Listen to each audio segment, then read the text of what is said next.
Ella Wilcox, the American author, wrote these famous words: laugh, and the whole world laughs with you. Weep, and you weep alone.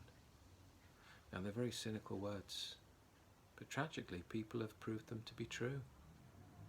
Maybe even as a Christian, you may have been tempted to feel this in times of weeping and real dismay. David the psalmist, he seems to be feeling like this, feeling all alone in Psalm 142 when he's in an incredibly difficult situation. And yet he's not feeling totally abandoned, because he's praying to God, he's crying to him for help, knowing that he is on his side.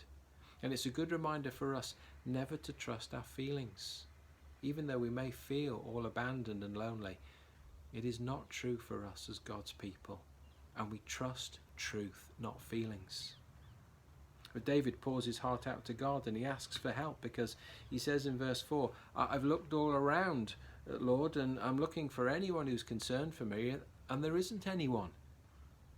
And yet as he keeps persisting in prayer, he seems to grow in faith and confidence in God.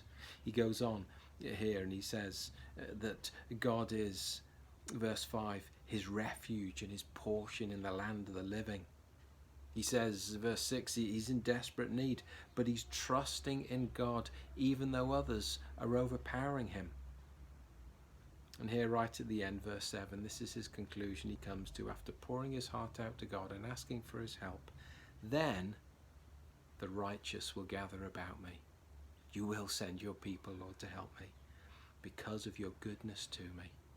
You see, the more we persist in prayer, even when we're feeling troubled, the more spiritual perspective we'll get. And the more we'll understand that we've not been abandoned, we've not been left alone. The world may say, laugh, and everyone will laugh with you. Weep, you do it alone. But we know in God's word, he calls his people to rejoice with those who rejoice, but also to weep with those who weep. As well as this being a great lesson, this psalm, to persist in prayer and to remind ourselves of truth, not trust feelings.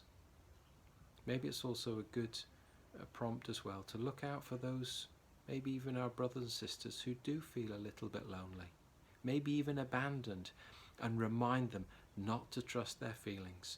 Remind them that God has never let them go, and remind them by being such a blessing that not only has God not let them go, but you're there as a faithful brother and sister, loving and supporting them.